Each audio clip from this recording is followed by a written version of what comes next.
Hello, my name is Rudolf. Before the Nazis took control of my homeland of Germany, my life was decent. My wife, Sarah, and I had just gotten married, and we were both working stable jobs running a grocery store in Munich that had been in my family for 2.5 generations.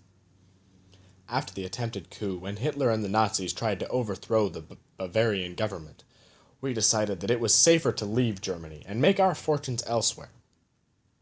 We decided to go to Canada, a land of freedom and democracy. We arrived by boat in Halifax and then took a train to Vancouver.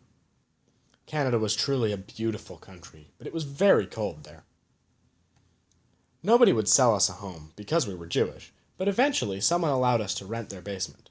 We struggled to pay the rent, as neither of us had a stable job.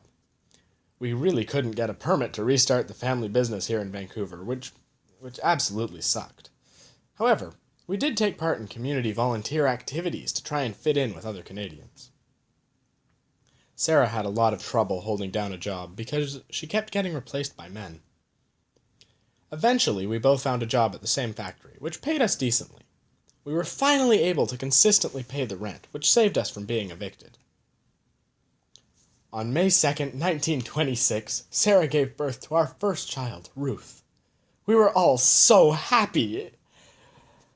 We were still working at the same factory, although Sarah was still continually being overlooked by the managers while I was able to secure a very small promotion. Our continually low wages forced us both to stay at our jobs to be able to support our daughter. Years passed by, and our lives stayed very much the same, until... dun dun dun! The economic crash hit our company on October 29th, 1929. The company began losing a lot of money, and they weren't able to continue paying all of their employees, which eventually led to Sarah losing her job again.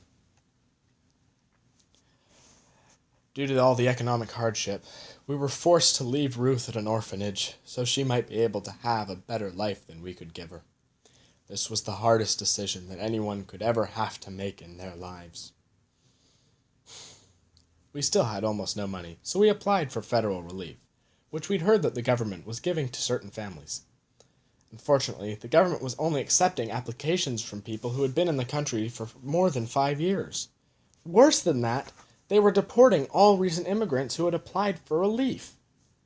As we had only been in the country for 4 years, 11 months, and 29 days, we were forced to return to Germany, where the threat of the Nazis loomed.